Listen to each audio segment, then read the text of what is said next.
Since we taped tonight's episode, there has been a major Supreme Court ruling that not only could have an impact on tonight's guest, but possibly you and your community as well. I'll tell you what the ruling was at the end of tonight's Dr. Phil Primetime. There is no question homelessness is a crisis in America. Sleeping outside because you have nowhere else to go is not a crime. 3/4 of people have mental health challenges, and about 70% have drug and alcohol addiction. That is the root of the issue. So your son is actually in that park? He's in the park right now. Living in a tent? Yes. What's the answer? Mental health and rehab facilities. They don't have to go to rehab. They don't have to participate in therapy. They don't require the services.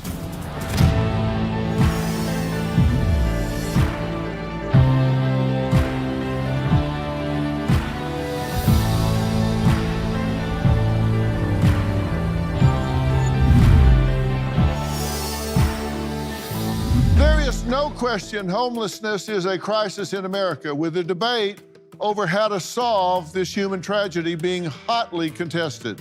And what we cannot forget is we are sadly talking about hundreds of thousands, some claim millions, of mothers, fathers, single adults, and children, every day searching for food and living in conditions no human would ever aspire to live in. But despite that, many residents from big cities want those experiencing homelessness out of their communities, citing drug use, crime, and encampments as the main reasons. The problem is, it's not just big cities anymore. Grants Pass, a smaller community nestled in the beautiful backdrop of Southern Oregon, has many residents claiming there has been an explosion of homelessness, leaving their idyllic community unsafe. Now, Grants Pass has gained national attention because of a court case between local homeless individuals and the city. Now, at the heart of the matter is whether it is cruel and unusual punishment for the city to arrest and fine people for sleeping outside in public, even with just a pillow or blanket, when there is no safe shelter available. The case has gone all the way to the Supreme Court, and it will have national implications on whether cities can criminalize those with no other option but to sleep in public. Now, my first guest, Missy, is a resident of Grants Pass. She says the rise in homelessness has left many residents scared due to rampant drug use, crime, and even physical assaults on local residents.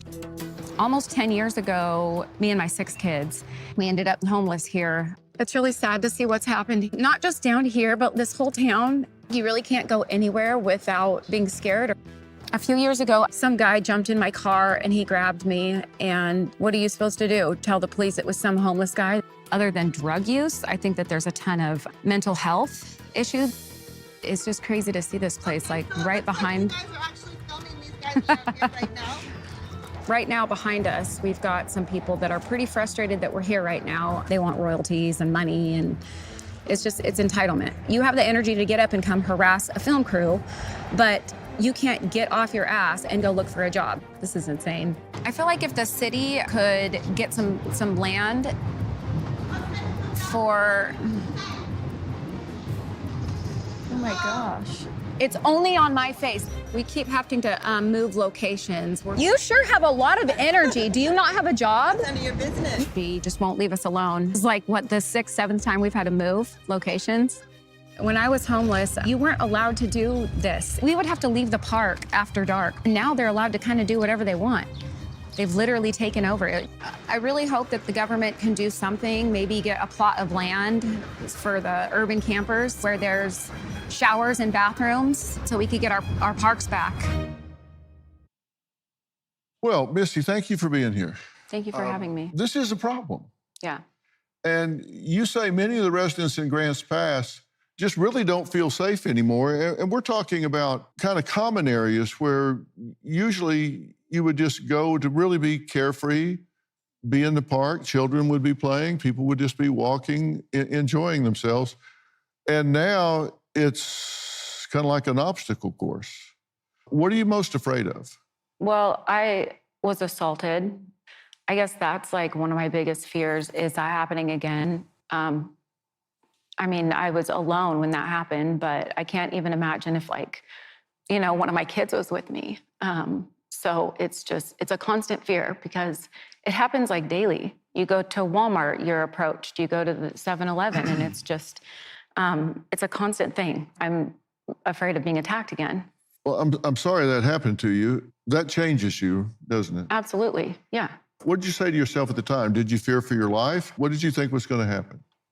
I mean, in that moment, I don't think you really think. I think it's like fight or flight. You're just like, how can I get out of this situation? And then afterwards is like when the adrenaline was just like, when I really got a chance to think, you know, I could have been killed. And I think I kind of downplayed it a little bit to my family. But in that moment, it was just like, how can I get out of this situation?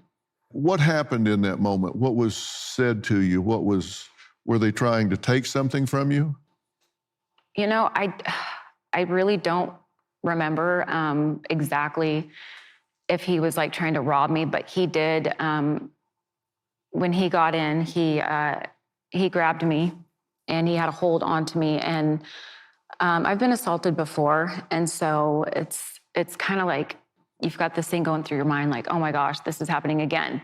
And so he unzipped his pants and was doing some pretty inappropriate stuff, and he had a knife as well. So I don't know if he wanted to rape me, steal my purse, both. I don't really know what his intentions were. So it could have gotten really dark. I mean, Absolutely, yeah. I mean, you can only imagine. You say there's constant shooting up of drugs, overdoses, dead bodies have been found. Mm-hmm. Out in the open. This isn't something that's hidden either. Like, you can walk by the park and see them smoking meth, shooting up. And when people are laying out just in the open, you don't know if they're asleep, unconscious, or dead. And you only have to find one or two dead ones to consider every one could potentially be, even if it's rare. Yeah. Yeah. Yeah. And really, you guys have found feces on the sidewalk, buckets that they've used as bathrooms. It just isn't what you think of when you think of a beautiful spring day. Yeah. That's not what you're looking for. Yeah. Now, you say your attitude towards the homeless has changed from need help to do they really want help? Why? What changed your attitude? Well, I was homeless about 10 years ago, and so I had a much different perspective, you know, and it was like, we need, you know, they need help. But after things have gotten so bad, they decriminalized drugs. And when we lost the first court case, that kind of changed things to where, I mean, I've given people rides. I've been down there helping, you know, making blessing bags and helping out. And you just hear people say like, oh, I came from California because it's so easy to be homeless here. And people come from all over the place to be homeless there because they've made it so easy. And so it's like the majority of the homeless people in our town are drug users. And so it's like, you try to help them, but they just want money. They don't want, even with food, it's like, I tried bringing food down there one day and they were like, we don't want your food, we want the money. And so it's gone from, you know, I want to help. I mean, I still want a solution, but to now it's like, something needs to be done about it. How did you become homeless? So the house that I was living in, it foreclosed on the landlord. And so we got once he had his final day there, an officer told us, well, you guys can just basically stay here till the bank tells you to leave. So I stayed for about 6 months and I saved up. And then they said, hey, if you can be out, once the bank finally took it over, they said, if you can be out in 30 days, we'll give you cash for keys. You can have $3,000, which I did. But I didn't have a place to go. So that's what was the beginning of the 6 months of being homeless. All right. But you think this is a different breed of cat that's out there now. These people are coming in and bragging that this is the best place to be homeless. Yeah.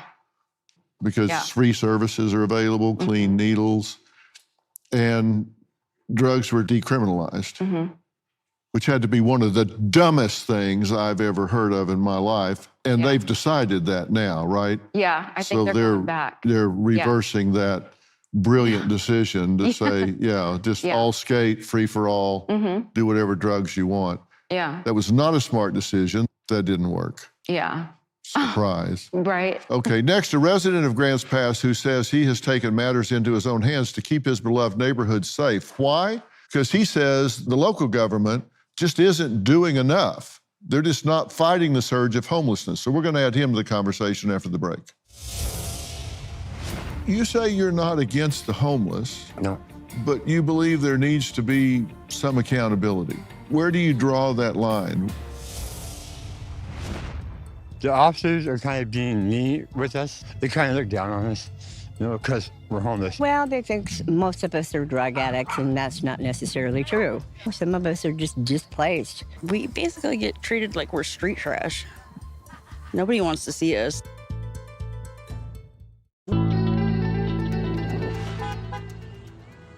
We are trying to influence the Supreme Court to see that the parks are not for the homeless. They found a dead homeless in the park in his tent during a baseball game. Taxpayers are paying for that. The amount of ODs every week is now at 1 a day. Mothers have been telling me now for weeks, my son just constantly wants to know when the next person's gonna die at our baseball park.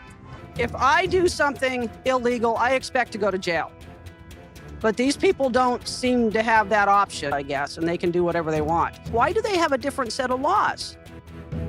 Well, everybody can describe the problem, but all of you at home and all of you in the audience, I want you to think about this. If you were like king of the forest, just like that, and it was your job to solve this, what would you do? If you could do whatever you wanted and you could just apply your solution, what would it be? Now, my next guest, Brock, claims the city of Grants Pass has always been about community, with the park across from his home being a safe haven for children and families to go hang out, spend quality time, have picnics, throw the ball around, frisbees, take their dog. But now Brock claims that that park has become a place for homelessness and drug use. He says he's not going to sit idly by and watch that happen again. There's not too many people in the community visit the parks anymore. I saw what was happening in the parks. It was more than homelessness. There was drug addicts that were smoking meth and fentanyl and leaving messes. Basically took over the parks. This is one park that they split up, put the campers on one side of the park, left the other side open for the community. I used a little hidden cam, and I started just walking through the parks, showing what I saw. I don't have one right now. I guess I'm starting it. Yeah. We started Park Watch GP on Facebook. We have rallies once a week, and we clean up all the dangerous stuff that you don't want kids playing with. This area down here, it's cleaned up now, but for the past year and a half, it was taken over completely. There's usually 50, 60 kids in the playground, and look at it now, and hardly anybody's here. They're afraid of it. When I come to the park, I carry 2 shots of Narcan wherever I go, rubber glove to pick up nasties. I carry my mission statement, and I carry these cards for a rehab specialist. Unfortunately, this is what I'll pick up in a day. That's what we're fighting against. So under the bridge here, it gets really nasty. That's my son's tent right there. He doesn't have to be here. If you were to just take the steps to get off drugs, we'd take him in a second. I go to bed each night wondering if I'm gonna see him again. And I wake up in the morning, wonder if he's still alive. I'll get him clean, but then goes back to his drugs. Those drugs are so addictive. Well, Brock, thanks for being here. Thank you. You say you're not against the homeless, No. but you believe there needs to be some accountability. Where do you draw that line? Well, first you need to figure there's 2 different types of homelessness, right? You've got your down and out homeless people, and then you've got the people that are homeless because they're drug addicts or have mental health problems. And until we separate those 2, we're not going to fix the problem. And you say there's a different approach to the 2. I would think so. I'm not an expert. I'm a tile setter. But I know living with drug addicts, my son's a drug addict. You could find my son a house tomorrow, but that doesn't mean he'll be able to take care of it, right? Even if you paid his rent, he would rent the rooms out to other people to make money to buy drugs. So your son is actually in that park? He's in the park right now, yeah. Living in a tent? Yes. Yeah. Uh-huh. and you don't have a strategy for getting him out of that park, or he'd be out of the park. Well, right? we've taken him in the house 4 times in the last 10 years, and the same thing happens. Until he gets clean, you can't live with a drug addict. Right. It's just too hard. There's too many other problems. And I don't know what to do. I've gotten him clean before. Usually when he gets out of jail for a significant time, he'll be clean. But then, I can see the gears rolling, and he gets depressed, and he doesn't know how to be clean. He needs massive mental health before you start trying to get him off drugs. You can't just get somebody off drugs. They need to learn how to be off drugs. Well, I understand that the addicted homeless in the park call you a park narc. Yeah. And a park rat. Yeah, some do. Why? Because I'm exposing what's happening in the parks. At first, people didn't believe it. They thought, I was exaggerating and it's not that bad. And so I started going in and recording it and posting it to our local Facebook groups to prove what was happening. Mm-hmm. You wear a hidden camera. I wear a little cam that goes above my left ear. And you just walk around? Just random times. I walk in and I walk out. And I record what I see. I post what I see.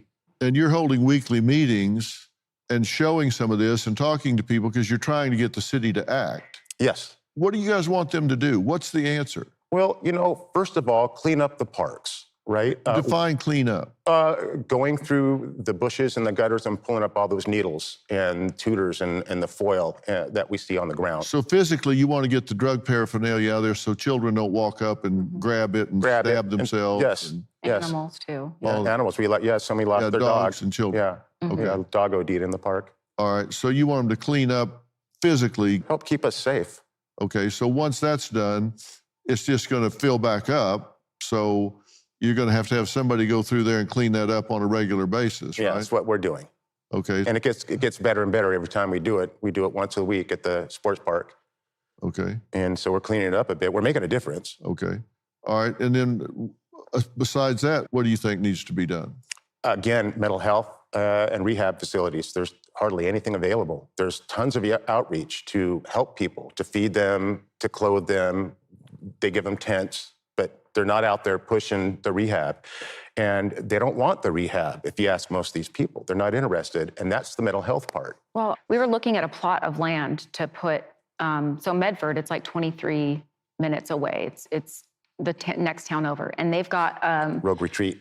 Yeah, and so you can go there and have your tent, and it's covered by a metal awning, and then you've got these little mini dorms or whatever that they can graduate to those, and then they help them get jobs. And I think that they're dealing with their homeless, and we just keep getting more by the day. What I would like to see is the same thing, a plot of land where the urban campers, because it's obvious that we need more housing as well. We don't have enough low-income housing. We don't have that much housing. There is some, but I do think that needs to be addressed. And, you can only do one thing at a time.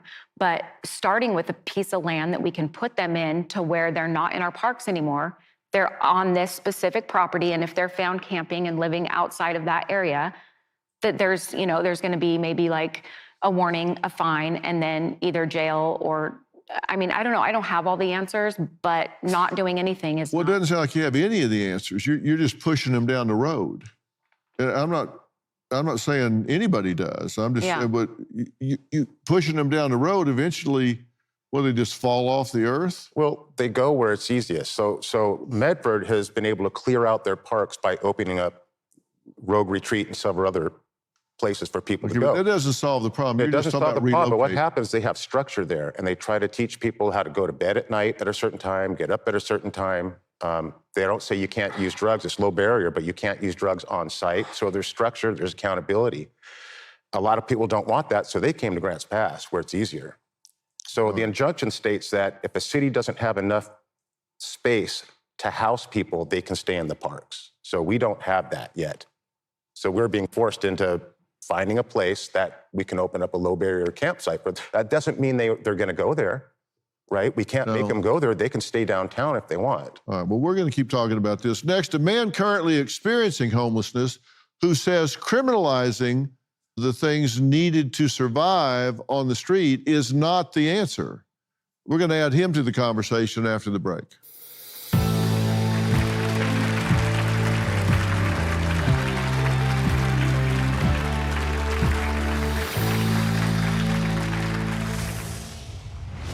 I was homeless for 7 or 8 months. Back here, no one really bothered me. I was able to put a cover on top and lay on all the 2x4s and make a home here.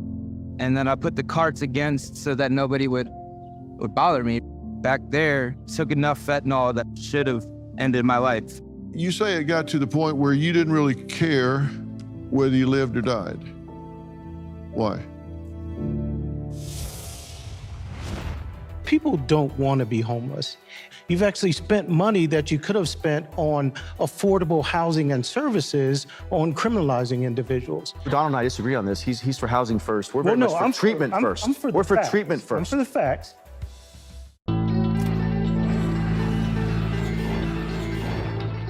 Our next guest, Dion, has thankfully found safe refuge in a shelter for the homeless after living months trying to survive on the streets. I was homeless for 7 or 8 months. Back here, no one really bothered me. I was able to put a cover on top and lay on all the 2x4s and make a home here. And then I put the carts against so that nobody would bother me. Back there, took enough fentanyl that should have ended my life. So much has changed since then. I didn't want to continue to live. Now I do. I am living way better. So over here is a place that saved my life. It's a 9-month faith-based rehabilitation program. We do all of our classes, our AA classes, our biblical classes, our counseling therapy sessions. I graduate in about 2 weeks. And there's nothing better. Arresting homeless people is definitely not gonna help them. There's no benefit to jail at any time. It's not a place that actually corrects their behavior. It's punishing somebody, and then you're back on the streets, you're back in your addiction, and it's an endless cycle. You're not giving anybody a good chance to live their life. You're just thinking that you're rounding up a bunch of disgusting degenerates in this world and putting them all in a place that you feel that you can control them. In today's society, 100% believe that we are dirty, gross, mistreating the system, and they couldn't be far from the truth. Well, Dion, I'm glad you're here, and you're making some real progress, right? Absolutely. You've been homeless for 2 years. You stayed with a friend. You slept on the streets for 7 or 8 months, benches, anywhere you could find a shelter at times. You say it got to the point where you didn't really care whether you lived or died. Why? So kind of what he was talking about, I struggled with mental illness and addiction altogether. And I've been struggling with that for 10 years, and I never found an out. I never found hope. I never found a way to really cope with it or to deal with my addiction. And I had a job, I had a house, I had everything, and I lost it all because of my addiction and the things going on in my head. And it got to the point where I got scared and so alone, and I couldn't hold conversations with people long enough to be able for them to actually get to know me. And I did enough fentanyl that should have ended my life. Mm-hmm. What kind of work were you doing? So I was a mechanic for 6 years. Before that, I served in the Army. Mm-hmm. And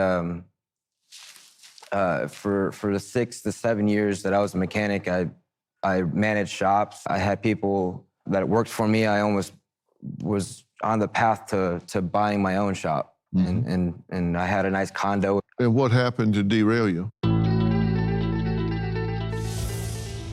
And you don't think they should criminalize homelessness? Absolutely not. Yeah. But do you think that when homeless commit crimes, they should be held accountable for those crimes?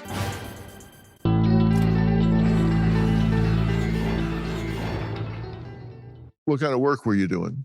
So I was a mechanic for 6 years. Before that, I served in the Army. And for the 6 to 7 years that I was a mechanic, I managed shops. I had people that worked for me. I almost was on the path to buying my own shop. Mm-hmm. And I had a nice condo out here in Prosper. And what happened to derail you? So I was drinking after pretty significantly after I came back from Afghanistan to just kind of cope with everything that had happened out there. And I have found no way to really deal with it. But I was a functioning alcoholic, if you want to say. And when I was 25, about 6 years after I got out from the military, when I was 25, I got into a really bad motorcycle accident. And the doctor prescribed me painkillers. And that was it. That was the cure to all the pain, everything that I felt inside. I felt like I was God. I can control my life until I couldn't anymore. So they gave you pain meds, opioids? Oh, yeah. Yes, sir. Big bottle? Big bottle. They did it for about 2 years until they abruptly stopped. Mm-hmm. And there was no, hey, man, let's try to wean you off of it. It was like, all right, we're going to be done with the prescription. Yeah. And where's the VA in all this? And I stopped going.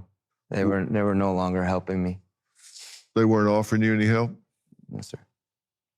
Were they offering you therapy? They did initially for the 6 weeks of decompression phase whenever I came back.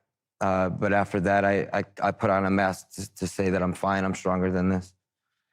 And I tried to beat it myself, and it didn't work. But I work with a therapist now who specializes in trauma and PTSD and night terrors, and she's done an amazing work that no other VA therapist that I've experienced in my own experience has been able to get me to overcome. Mm-hmm. That's great. You're going to continue pursuing that, right? Yes, sir. You're going to be in sober living soon, right? Yes, sir. So the facility that I'm at now, they're a 9-month rehabilitation facility. They didn't just give me a bed to lay on or a place to go to, because I've tried sober living facilities before. I've tried, like, here's a bed and here you go, you're off the streets, congratulations. They immediately, day one, poured so much love into you and make you feel like you're worth it and show you that there's hope. And then the sober living that they provide afterwards is after the treatment. Yeah. Mm-hmm. It is after you realize that there is hope, and it's up to addicts like me and to everybody else to inform people that there is hope to get off the drug. And you don't think they should criminalize homelessness? Absolutely not. Yeah. But do you think that when homeless commit crimes, they should be held accountable for those crimes? I mean, a crime is a crime. I've been to jail. I've committed crimes, and I fully take ownership of everything that I've done. Because there's two different things. Criminalizing someone for not having somewhere to go is one thing. Criminalizing criminal behavior, holding people accountable for committing crimes, is a different thing. There's a way different thing. I mean, holding somebody accountable because there's not a bed for them to go to, and so they're left on the street with no option, criminalizing that behavior and starting to rack up fines, and so the system is pushing them into a hole they can't get out of, is a self-fulfilling prophecy that leads to nowhere good. But because they don't have a place to stay doesn't mean the laws no longer apply to them, and so now they can assault Missy, they can do this or do that, and they get a pass because they don't have a bed. That's a different story. That is. You agree with that? I definitely agree with that. I mean, there's evil people in this world. Well, evil or otherwise, you break the law, you break the law. You break the law, you break the law. It's And- not just homeless people that are creating these crimes either. Of course. You're putting a status on us, thinking that we are all criminals when we're not. No, but if you commit a crime, you're a criminal. Yep. That doesn't mean just because you're homeless, you get a pass, but it doesn't mean just because you're homeless, you're a criminal. Right. I'm just saying that there shouldn't be a separate set of rules for somebody that doesn't have a place to stay. Right. That doesn't mean resources shouldn't be made available. Every effort shouldn't be made to try to get someone like you back on your feet. And you're a perfect example of, if those resources are spent, you can start contributing to society instead of bleeding it dry. Right. And you're a perfect example of that. And congratulations for it. And thank you for your service, by the way. Thank you. All right, next, we visited a homeless community in Grants Pass, Oregon, to find out what they say about laws that would criminalize their means for survival. We'll take a look at that after the break.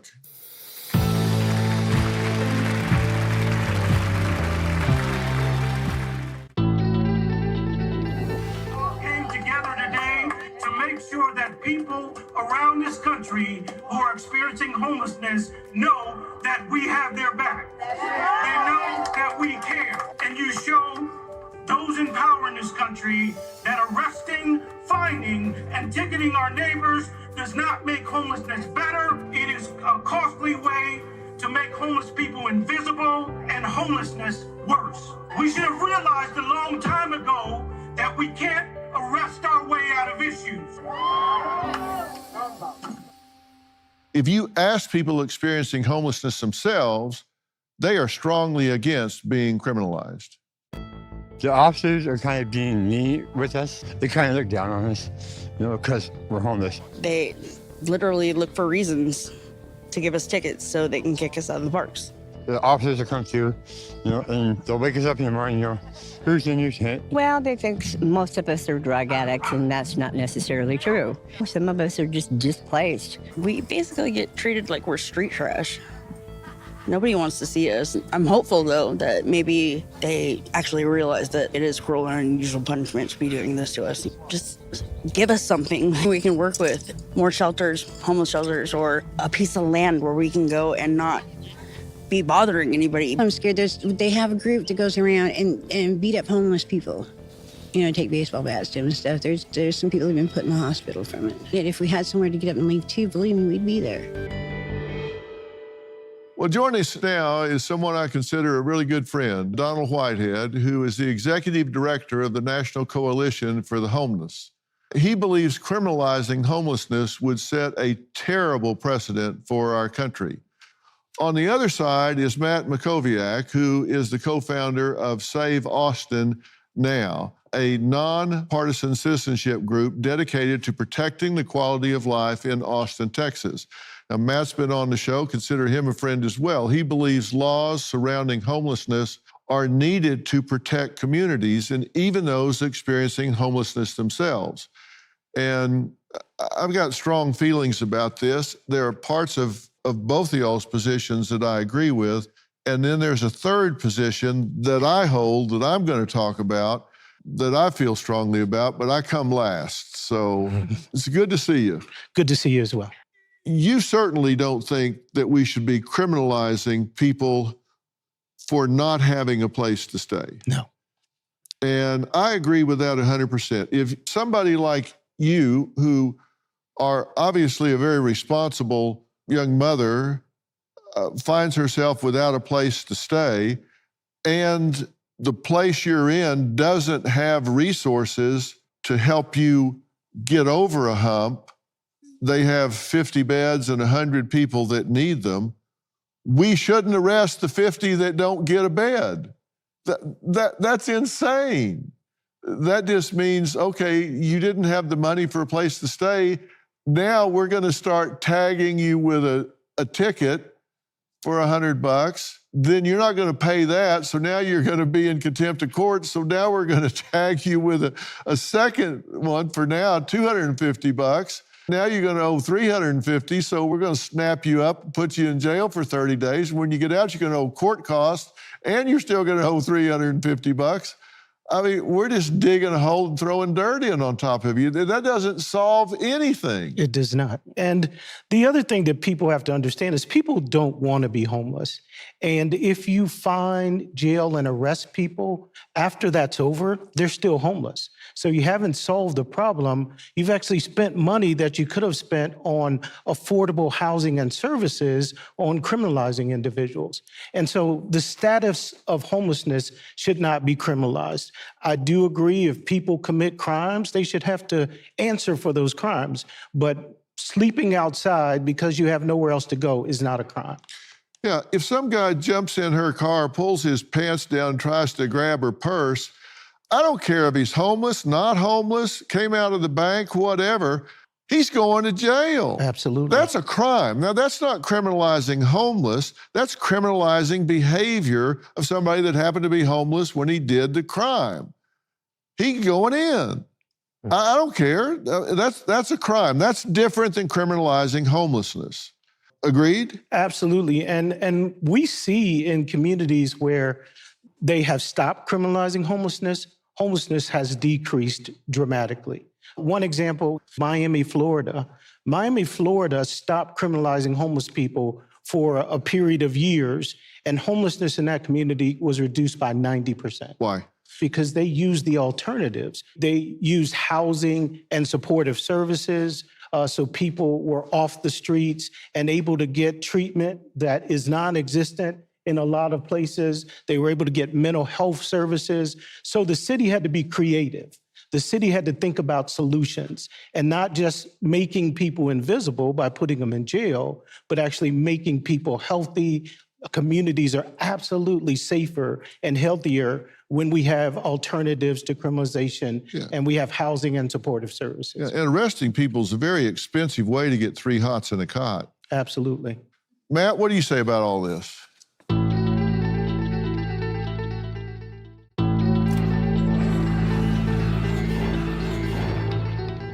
Matt, what do you say about all this? Well, the Miami story is a little bit different, I think, maybe from my perspective than what Donald was saying. And look, he has a heart for this. I don't question, your heart for this. But, it's warm weather cities where you're seeing significant homeless populations grow. And if you look at cities that have taken homelessness seriously in terms of the behavior, those cities are doing better. Phoenix, they've done pretty well. Dallas has done well. Miami's done well. Nashville's done well. But if you look across the country, it's the cities that have, unfortunately, from my perspective, allowed open camping with really no rules almost whatsoever, certainly no enforcement. Camping is a way to allow homeless individuals to make tragic choices. They become victimized. This is not about smoking pot. No one cares about that. This is about hard drugs. This is about victimization, right? And so, there is a needle to thread here, right? I've never had the position, our group's never had the position that being homeless is a crime or that all homeless need to be in jail. That doesn't, as you said, solve the problem. On the other hand, if you are not requiring them to start making good decisions, then they're going to continue to stay on the path that they're there. We've never believed homelessness is about housing entirely. A UCLA study from 3 years ago showed that about 3/4 of homeless people have mental health challenges and about 70% have drug and alcohol addiction. That is the root of the issue. And so, and I know Donald and I disagree on this. He's for housing first. We're very much for treatment first. We're for treatment first. I'm for the facts. Yeah. So let's start out with your first example. You talked about warm cities. So would you consider Milwaukee a warm city? No, of course not. Well, they reduced homelessness by 93%. And you know how they did it? They provided permanent supportive housing. Sure. And they, instead of arresting people in camps, they put them into housing. They had 26,000 units of housing created. They put people in housing. And when they moved people from camps, it wasn't to jail. It was to their own house with some supportive services. New York City has done really efficient things. You talked about Dallas. Dallas has reduced homelessness by 63%. And you know how they did that? They did compassionate resolution in encampments. They provided permanent supportive housing, and they created housing for people that didn't have substance abuse or health issues. They made sure that people were getting housing. That's how you solve homelessness.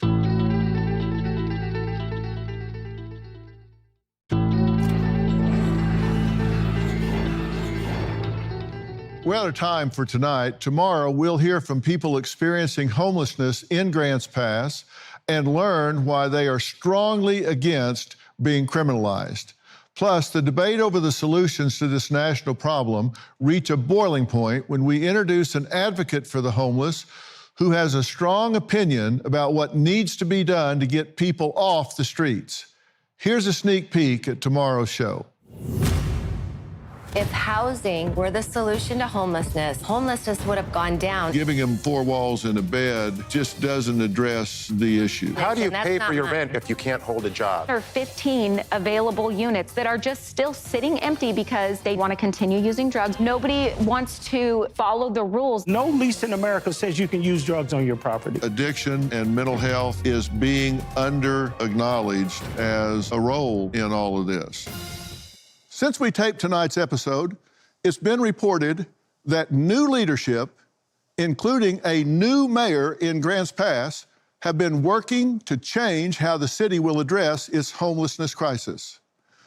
This also all comes after the U.S. Supreme Court ruled in favor of Grants Pass 6-3, deciding that people experiencing homelessness can, in fact, be arrested and fined for sleeping outside even when they have nowhere else to go. This decision overruled the lower courts that had previously determined that punishing someone for the status of being homeless violated the U.S. Constitution's ban on cruel and unusual punishment. The U.S. Supreme Court ruled that cities can fine or even jail people for sleeping outside. Today's ruling is important because it restores authority back to locally elected leaders for them to make the decisions about what is best for their unique communities in relation to the homelessness issues. Since the Supreme Court's decision, cities and towns in states across the country are now proposing, passing, and enforcing anti-camping laws. Homelessness is not a crime. By putting, penalties on them, showing fines on them, that's not going to get them in housing. That's actually going to make the problem worse. We reached out to the new mayor of Grants Pass for a statement and received the following. Thank you for reaching out. This is an important issue, and we are actively reviewing all aspects to ensure we make the best decision for our community. At this time, we don't have a final answer, but we will share updates as soon as we can. Thank you, and we'll see you tomorrow night.